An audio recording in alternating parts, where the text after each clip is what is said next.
Bismillahirrahmanirrahim. Assalamualaikum warahmatullahi wabarakatuh. Kami dari kelompok kecil analisis konsep stoikiometri yang beranggotakan Vina Azizah dan Yunia Rafita Barkah dari kelas 3A Pendidikan Kimia. Berikut PPT analisis konsep stoikiometri yang telah kami buat untuk memenuhi tugas mata kuliah Kapita Selekta Kimia 1.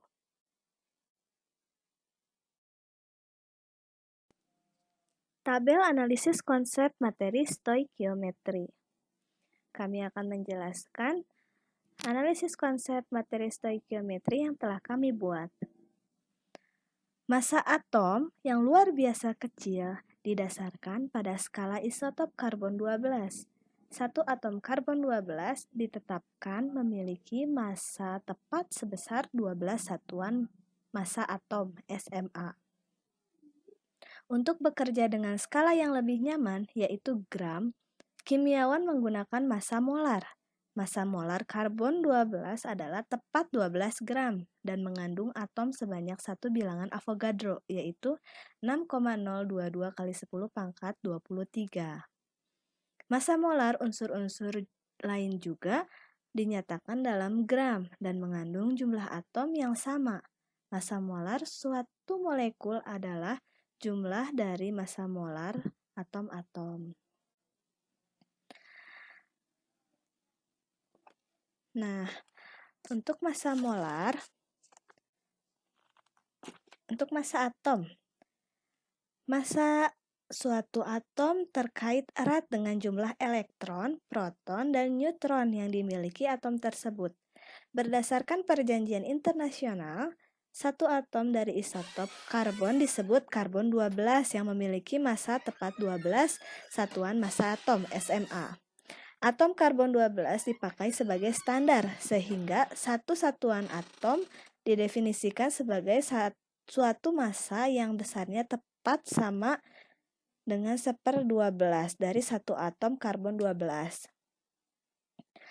Nah, contohnya bahwa kerapatan satu atom hidrogen secara rata-rata hanya 8,400% dari kerapatan atom 12 standar.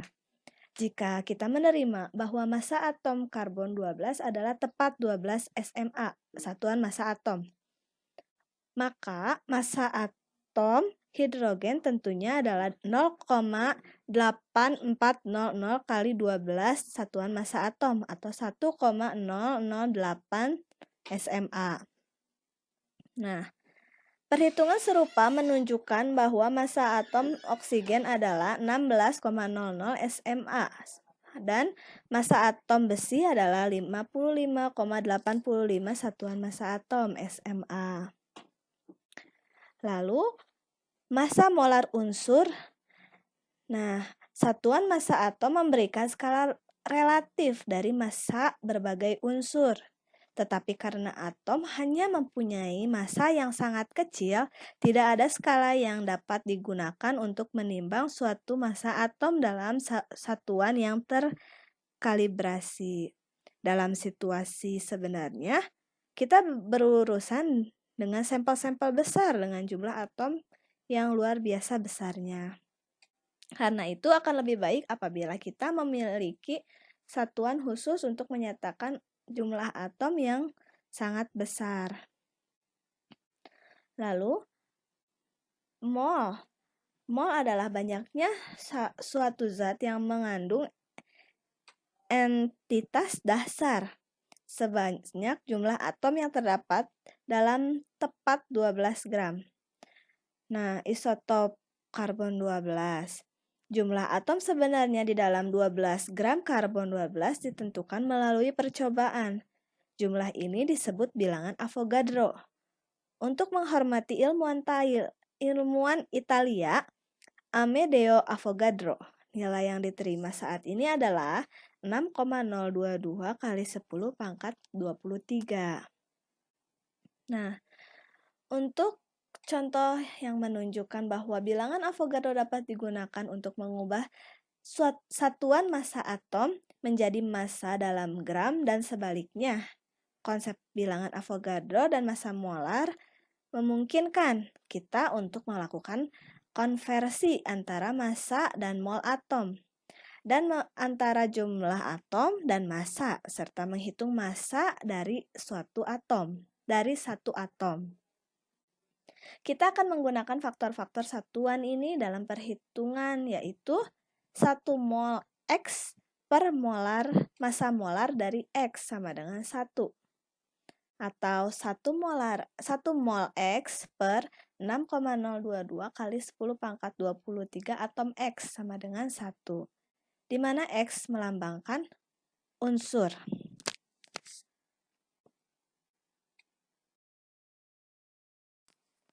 Selanjutnya, massa molekul. Massa molekul adalah jumlah dari massa-massa atom dalam suatu molekul. Dari massa molekul, kita dapat menentukan massa molar dari suatu molekul atau senyawa. Massa molar suatu senyawa dalam satuan gram sama dengan massa molekulnya dalam satuan massa atom, SMA. Untuk spektrometer massa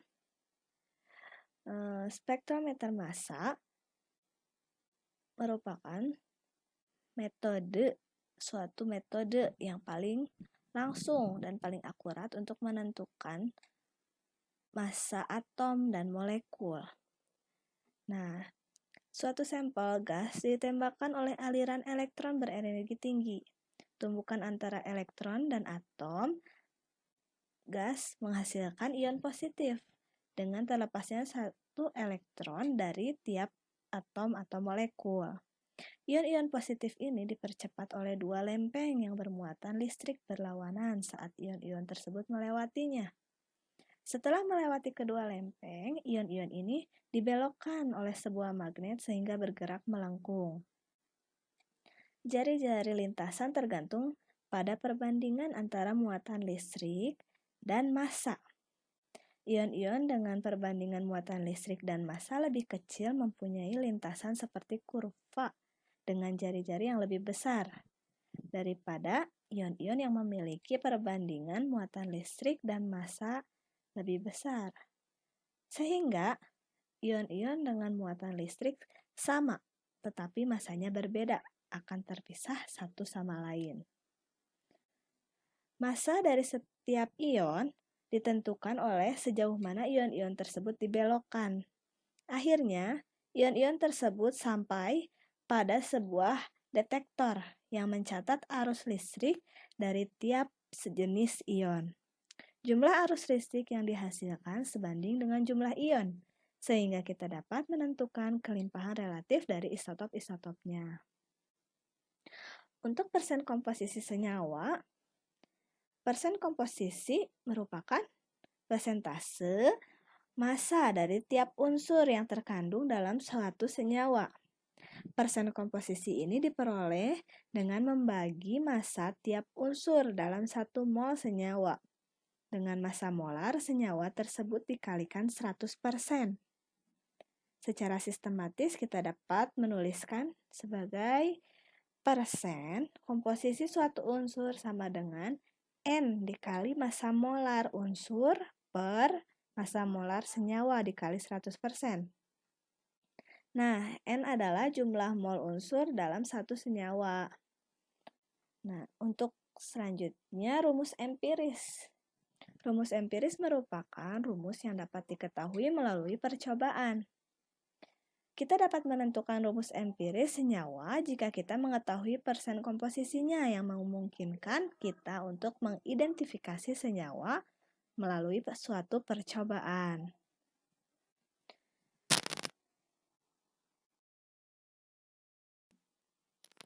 Lalu ada reaksi kimia.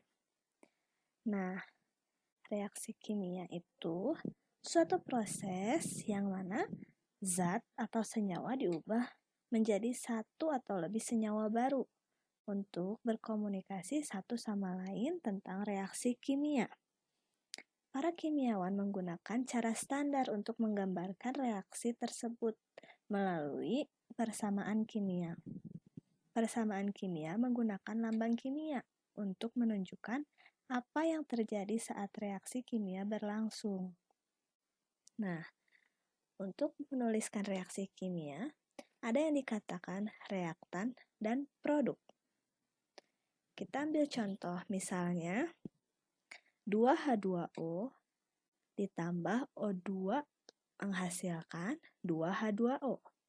Nah, persamaan kimia yang setara ini menunjukkan bahwa dua molekul hidrogen dapat bergabung atau bereaksi dengan satu molekul oksigen dan membentuk dua molekul air. Karena perbandingan jumlah molekul sama dengan perbandingan jumlah mol persamaan tersebut dapat pula dibaca 2 mol molekul hidrogen bereaksi dengan 1 mol molekul oksigen menghasilkan 2 mol molekul air. Dengan begitu, kita dapat mengetahui massa suatu mol tiap zat tersebut. Kita dapat mengartikan 4,04 gram hidrogen bereaksi dengan 32 gram oksigen, menghasilkan 36,04 gram air. Lalu, adapun yang disebut dengan reaksi pembatas. Nah, ketika seorang kimiawan mengerjakan suatu reaksi, reaktan biasanya tidak dapat dalam jumlah stoikiometri yang tepat, yaitu dalam perbandingan yang ditunjukkan oleh persamaan yang setara. Karena tujuan reaksi adalah menghasilkan kuantitas maksimum senyawa yang berguna dari sejumlah material awal. Seringkali suatu reaktan dimasukkan dalam jumlah berlebih untuk menjamin bahwa reaktan yang lebih mahal seluruhnya diubah menjadi produk yang diinginkan. Nah, konsekuensi beberapa reaktan akan tersisa pada akhir reaksi. Nah, reaktan yang pertama kali habis digunakan pada reaksi kimia disebut reaksi pembatas, karena jumlah maksimum produk yang terbentuk tergantung pada berapa banyak jumlah awal dari reaktan ini. Jika reaktan ini telah digunakan semua, tidak ada lagi produk yang terbentuk. Reaksi berlebih adalah reaksi yang terdapat dalam jumlah lebih besar daripada yang diperlukan untuk bereaksi dengan sejumlah tertentu reaksi pembatas. Nah, dapat kita contohkan misalnya nitrogen dioksida. Nah, NO2. Nitrogen dioksida dapat kita perhatikan pembentukannya itu 2NO gas ditambah O2 gas menghasilkan 2NO2 gas. Jika awalnya kita mempunyai 8 mol NO dan 7 mol O2, satu cara untuk menentukan yang mana dari kedua reaktan tersebut merupakan reaksi pembatas, yaitu dengan cara menghitung jumlah mol NO2 yang terbentuk berdasarkan jumlah awal NO dan O2. Berdasarkan definisi, kita ketahui bahwa hanya reaksi pembatas yang akan menghasilkan produk dalam jumlah yang lebih kecil. Dimulai dengan 8 mol NO, kita dapat jumlah mol NO2 yang terbentuk dengan cara 8 mol NO dikali 2 mol NO2 per 2 mol NO sama dengan 8 mol NO2. Dan dimulai dengan 7 mol O2, kita dapatkan 7 mol O2 kali 2 mol NO2 per 1 mol O2 sama dengan 14 mol NO2. Karena NO menghasilkan NO2 dalam jumlah yang lebih kecil, maka pasti NO yang merupakan reaksi pembatas. Seperti itu.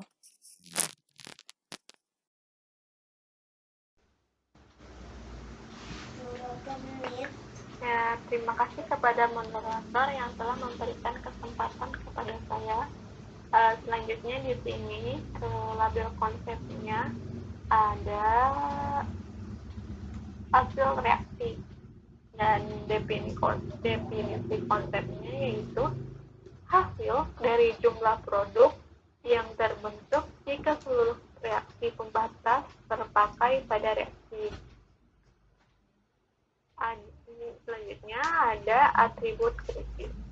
Atribut kritis, teman-teman mesti ingat nggak pengertian dari atribut kritis? Atribut kritis adalah ciri-ciri utama konsep yang merupakan penggambaran dari definisi konsep. Di sini ada jumlah produk yang terbentuk. Selanjutnya ada atribut variabel atau ciri-ciri konsep yang nilainya dapat berubah, namun besaran dan satuannya tetap. Nah, ada hasil produk. Kemudian ada superordinat, ordinat, dan subordinat. Teman-teman juga harus mengingat kembali bahwa pengertian dari superordinat adalah konsep yang tingkatannya lebih tinggi dibandingkan dengan ordinat dan subordinat. Pengertian dari ordinatnya itu ada konsep yang setara, sedangkan konsep subordinat yaitu konsepnya yang lebih rendah tingkatannya. Superordinatnya ada reaksi bersifat kompleks dan tidak 100 terjadi dari kiri ke kanan. Sedangkan untuk ordinat dan subordinat dari hasil reaksinya kosong dan jenis konsepnya berdasarkan prinsip. Selanjutnya, label konsepnya ada hukum kekalahan massa. Definisi konsepnya suatu hukum yang menyatakan massa dari suatu sistem tertutup akan konstan meskipun terjadi berbagai macam proses di dalamnya. Sistem tersebut massa zat sebelum dan massa zat sesudahnya itu sama atau konstan.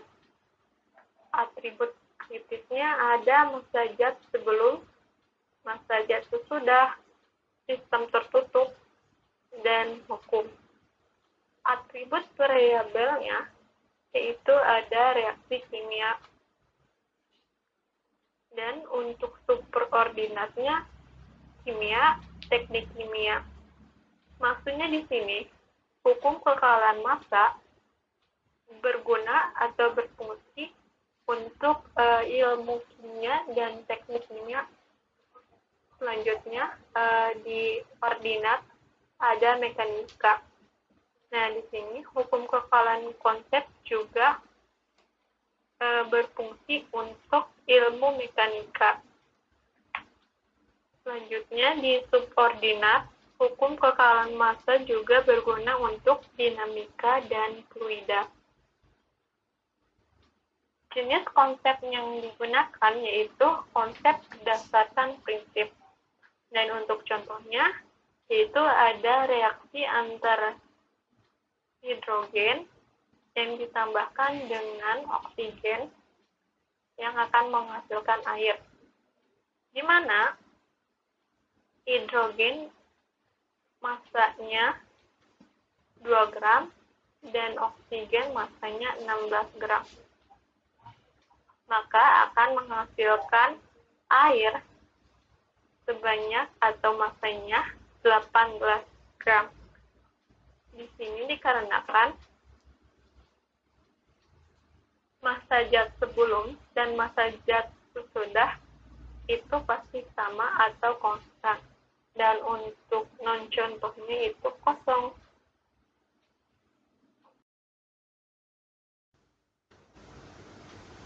Nah, selanjutnya di sini ada label konsep dari hukum perbandingan tetap.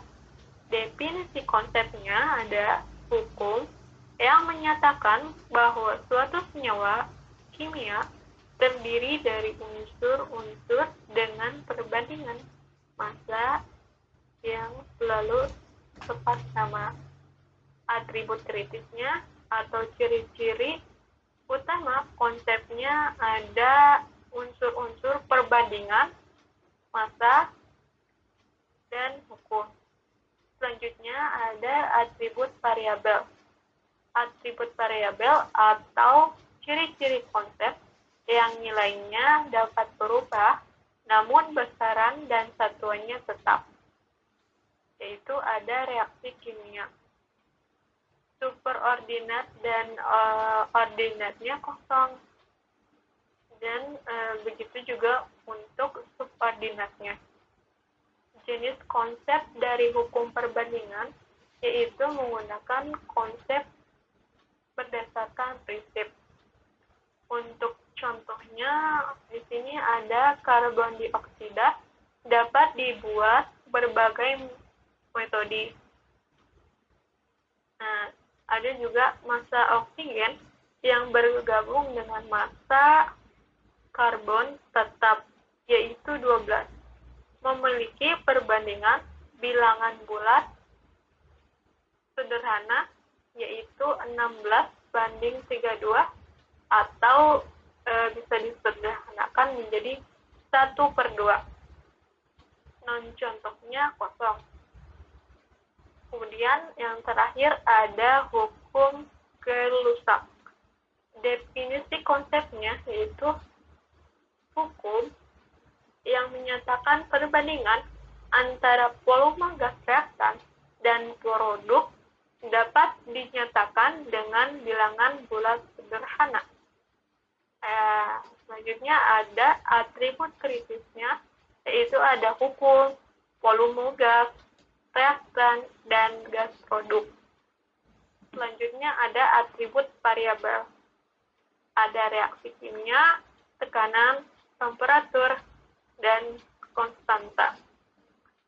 Superordinat, ordinat, dan subordinatnya kosong. Untuk jenis konsepnya itu konsep berdasarkan prinsip.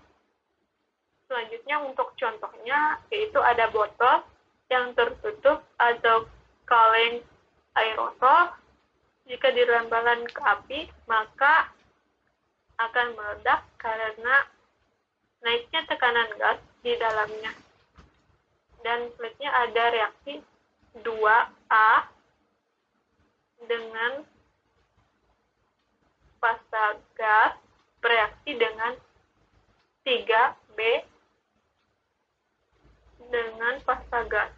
Maksudnya di sini A-nya itu untuk menunjukkan suatu senyawa atau unsur, dan untuk B-nya juga sama.